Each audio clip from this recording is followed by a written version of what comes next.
원장님 안녕하세요. 네, 안녕하세요. 네, 최근에 병원 근처 대학교 학생분들께 강의를 해주신 걸로 알고 있는데요. 그 내용을 유튜브 영상으로도 소개해 주시기로 했어요. 어떤 강의였을까요? 네, 맞습니다. 최근에 노원구 정신건강복지센터를 통해서 제가 근처 대학교에서 이제 성인 ADHD에 대해서 강의를 했었는데요. 이 강의는 이제 성인 ADHD 전반적인 모든 내용을 1시간 길게 강의를 한 내용이었고, 오늘 영상은 그 중에서 비약물적인 치료랑 이제 성인 ADHD를 어떤 시각으로 봐야 될지 이런 부분에 대해서 한번 영상을 준비해 봤습니다. 네, 성인 ADHD가 대학생과 직장인 분들의 많은 관심사인데 그럼 성인 ADHD는 어떤 거일까요? 네, 성인 ADHD라고 하면 이제 증상들이 있어요. 충동성 관련 증상들, 부주의 관련 증상들, 과잉 행동 이런 증상들. 그래서 교과서에 이제 어떤 증상들이 있는지가 쭉 써 있고, 그 중에 이제 몇 가지 이상 해당이 되고, 여러 환경에서 해당되고, 또 지속적으로 어렸을 때부터 해당되고 이런 게 있으면 성인 ADHD를 의심해 볼 수 있는데요.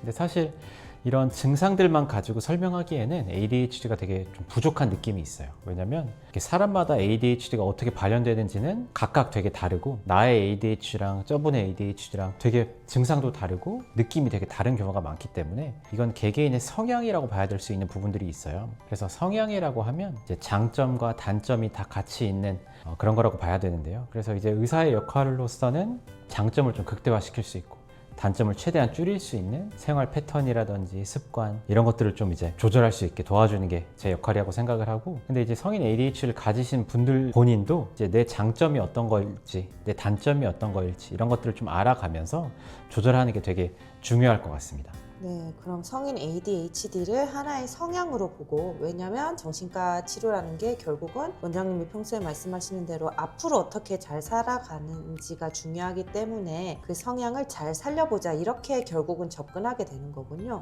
네네. 그래서 성인 ADHD를 단순히 병, 고쳐야 되는, 없애야 되는 이런 걸로만 접근을 하다 보면 오히려 더 어려움이 많아지는 경우가 많은 것 같아요. 성인에서 ADHD는 어떻게 보면 세상에 존재하는 방식, ADHD 가지신 분들은 자극을 추구하는 사람들 이렇게 저는 보고 있는데, 그런 부분이 있는 만큼 나의 ADHD는 그럼 어떤 식으로 이제 발현이 되고 있고, 나는 이걸 어떻게 관리를 해야 될까, 이런 것들을 좀 고민해야 되는 부분이 있는 것 같습니다. 그래서 ADHD 있는 분들한테는 이 지루함이 최고의 약점인 만큼 이제 너무 자극이 아무것도 없고 혼자서만 너무 고립돼서 생활하고 하다 보면 오히려 내 안에서 계속 생각이 빠지게 되고, 그러면서 오히려 좀 불안도 커질 수도 있고 우울도 커질 수도 있고 이런 부분이 있는 만큼 내 주변 환경이라든지 생활 패턴 이런 것들이 특히 더 중요할 수 있습니다. 네, 그럼 오늘 주제는 비약물적 치료인데요. 비약물적 치료 방법을 몇 가지 소개해 주시겠어요? 네, 비약물적 치료라고 하면 가장 흔하게는 인지행동 치료 혹은 행동 치료 이런 이름으로 보통 치료를 많이 하게 되는데요. 이름은 조금 거창하긴 한데 사실상 큰 틀에서 보면 코칭이라든지 생활습관 개선 이런 방식으로 좀 접근하는 방식들이 많은 것 같아요. 이제 책 같은 걸 봐도 여러 가지 방식들이 많이 있어요. 근데 이런 방식들이 모든 사람한테 다 잘 맞지는 않고, 그 중에 하나라도 나한테 맞는 게 있으면 되게 좋다라고 보는 그 정도로 이제 봐야 되는데요. 근데 이제 저는 보통 이제 대부분 분들한테 도움되는 것들 두 가지를 예시를 들어보자라고 하면, 이제 타이머 활용하는 거랑 투두 리스트 만들기, 이 두 가지는 모든 분들한테 항상 도움이 된다라고 저는 생각을 해서 이 두 가지는 항상 추천을 드리고 있고요. 이제 타이머를 정확히 어떻게 써야 될지, 그리고 이런 거를 지치지 않고 잘 유지하려면 어떻게 해야 될지 이런 것들도 다 좀 팁이 있긴 한데 오늘 영상에서 다 하기는 좀 어려워서 다음 영상에도 한번 준비를 해보도록 하겠습니다. 그리고 ADHD 있는 분들한테는 이 좀 보상 체계가 있는 게 되게 생활에 도움이 많이 되는 것 같아요. 이 ADHD라는 것 자체가 단기적인 위기감이라든지 보상이 있어야지 동기부여가 될 수 있는 부분이 있기 때문에 그냥 무작정 6시간, 7시간 하루 종일 공부를 하고 이거를 주 6일 계속 꾸준히 해보겠다, 좀 느리지만 꾸준한 거북이처럼 계속 하려고 하다 보면 오히려 되게 좀 쉽게 포기도 하게 되고 좀 어려움을 많이 겪는 경우가 많은 것 같습니다. 그래서 오히려 단기간에 확 집중을 하고 보상을 딱 받고 잠깐 좀 쉬다가 다시 또 이제 단기적으로 집중을 하고 보상을 받고, 이런 식으로 이렇게 좀 보상 체계를 구축해 나가는 것이 나한테 더 맞는 경우가 훨씬 많고요. 그리고 ADHD가 있는 경우에는 과도한 자극에 너무 많이 노출이 많이 되면 이 하나하나의 자극에 나도 모르게 좀 과몰입하게 되는 부분이 있어서 집중력이 흐트러지게 되는 경우가 되게 많아요. 그래서 과몰입이라든지 이제 너무 외부적인 많은 걸 좀 줄이기 위해서, 다른 분들도 마찬가지지만 현대인의 숙제, 이 핸드폰 줄이기는 ADHD 분들한테는 필수적이라고 저는 생각을 합니다. 쉽지 않을 것 같은데요. 네, 그렇죠. 내가 ADHD가 있다라고 하면 조금 더 주의를 가해서 외부 자극을 좀 줄이려고 하자. 너무 핸드폰 보는 걸 줄이자.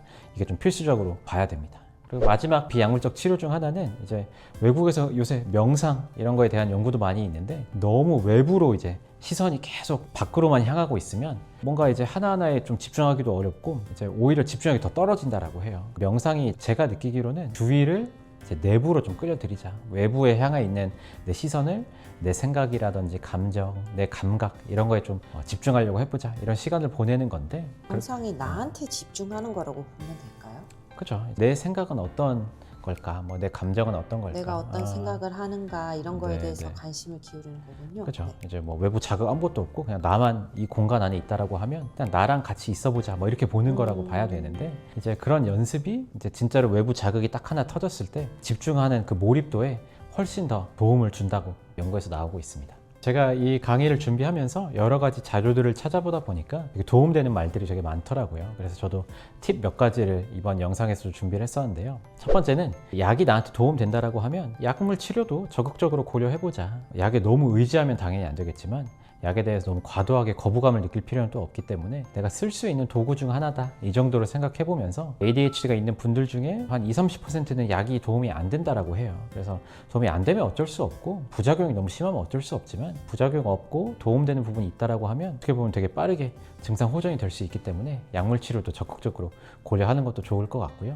두 번째 팁으로는 이제 운동은 뭐 거의 뭐 만병통치약처럼 요새는 모든 거에 나오긴 하는데 ADHD도 마찬가지로 운동이 증상 자체에 도움이 많이 된다고 해요. 이 손의 발달이라든지 밸런스 잡고 이런 것들이 ADHD 증상에 도움이 많이 된다고 하는 것처럼 실제로 운동을 하는 것 자체가 증상 호전을 일으킨다고 많이 하는데요. 이제 이 증상 호전도 있고 또 ADHD 있는 분들은 너무 정적인 생활에는 좀 맞지 않기 때문에 활동력도 좀 올리고 사람들도 좀 만나고 가만히 있지 않는 이런 생활을 하기 위해서는 운동도 적극적으로 해보는 것을 저는 추천을 합니다. 그리고 이제 세 번째 팁으로는 이제 내 ADHD에 대해서 알아가는 게 필요해요. 이제 사람마다 되게 다를 수 있기 때문에 ADHD가 정확히 뭐고 나한테는 이런 것들이 어떤 식으로 어렸을 때부터 있었던 걸까? 나는 어떤 상황에 유리하고 어떤 상황에 조금 불리한 게 어떤 것들이 있을까? 이런 것들을 좀 알아가면서 큰 문제점, 나의 단점이라고만 생각하는 게 아니라 이 ADHD가 이런 상황에서는 좀 장점이 될 수도 있구나. 이런 식으로 나만의 ADHD에 대해서 좀 알아가고 이런 것들이 되게 중요합니다. 나의 성향을 장기적으로 계속 알아가야 된다는 말씀이신가요? 네, 맞습니다. 그럼 정신과를 다니는 성인 ADHD 환자분들은 나의 성향에 대해 조금 더 상담도 하고 그렇게 되나요? 그렇죠. 이렇게 좀 돌아볼 수 있는 시간을 가지게 되면서 내 뭐 성향도 그렇고 내 행동 패턴 이런 것들에 대해서 좀 외부 시각을 가지고 좀 접근할 수 있게 도움이 되는 것 같습니다. 네. 그다음에 또 팁이 있을까요? 이 다음 팁은 ADHD뿐만 아니라 모든 분들한테 도움되는 거긴 한데요. 사실은 이 창의적인 분출구가 있는 게 필요하다고 생각을 해요. 그래서 어떠한 자극이 필요하기 때문에 적절한 어려움에 뭔가 자극, 창의적인 분출구가 있으면 되게 도움이 많이 됩니다. 너무 쉬운 게 있으면 금방 질려가지고 그만두게 되고 너무 어려우면 또 금방 포기하게 되고 하지만 이런 것들이 뭐 예를 들면 글쓰기 같은 거일 수도 있고 미술, 음악, 운동일 수도 있고 뭐가 됐든 내가 이제 뭔가 직장 생활을 통해서만 아니면 뭐 대인관계 통해서만 계속 자극을 찾으려고 하다 보면 오히려 더 힘들어지는 경우가 많은 것 같아요. 그래서 내가 꾸준히 뭔가 발전할 수 있고 나한테 의미가 있는 뭔가 창의적인 분출구가 있으면 그게 이제 평생을 걸쳐서 되게 나한테 도움이 많이 되는 것 같습니다. 그리고 마지막 팁은 정신건강에 있어서 너무 고립된 삶은 도움이 많이 안 되는 것 같아요. 그래서 이게 사람과 연결감, 꼭 사람이 아니라고 하더라도 어떤 문화라든지 내가 누군가와 연결되어 있다, 뭐 역사와 연결되어 있다 이렇게 좀 연결감을 느끼는 게 정신건강에 되게 도움이 많이 되고 ADHD 있는 분들도 마찬가지로 뭔가 이렇게 연결감을 통해서 의미라든지 뭔가 즐거움 이런 걸 찾게 되는 경우가 많아서 이 연결감을 한번 강조해보고 싶었고요. 또 마지막의 팁은 이제 좀 피해야 될 것들인데 아까 얘기했던 것처럼 이제 과도한 핸드폰 사용은 필수적으로 피해야 된다. 이게 첫 번째고 두 번째는 단순 탄수화물은 피하는 게 ADHD 증상에 도움 많이 된다라고 해서 저도 이제 빵을 좋아하는 입장에서 이런 얘기하는 게 얼마나 힘든지 알고 있지만 단순 탄수화물은 이렇게 좀 줄이는 게 증상 조절에도 도움이 많이 된다라고 합니다. 네, 그렇군요. 오늘 여러 가지 치료 방법이랑 팁을 소개해 주셨는데 개별적으로는 상세하게 전부 다 담지는 못했지만 또 이거는 영상으로 만들어 보도록 하겠습니다. 오늘 모든 내용을 다 포괄적으로 자세히 들어가긴 되게 어려웠는데요. 그냥 한번 오버뷰처럼 제가 강의했던 내용 중에 일부를 오늘 영상으로 준비해 봤고요. 다음에도 또 다른 영상이나 뭐 ADHD 관련 내용도 준비해 가지고 영상 만들어 보도록 하겠습니다. 네, 지금까지 시청해주셔서 감사합니다. 다음에도 또 다른 영상으로 찾아뵙도록 하겠습니다. 감사합니다. 네, 감사합니다.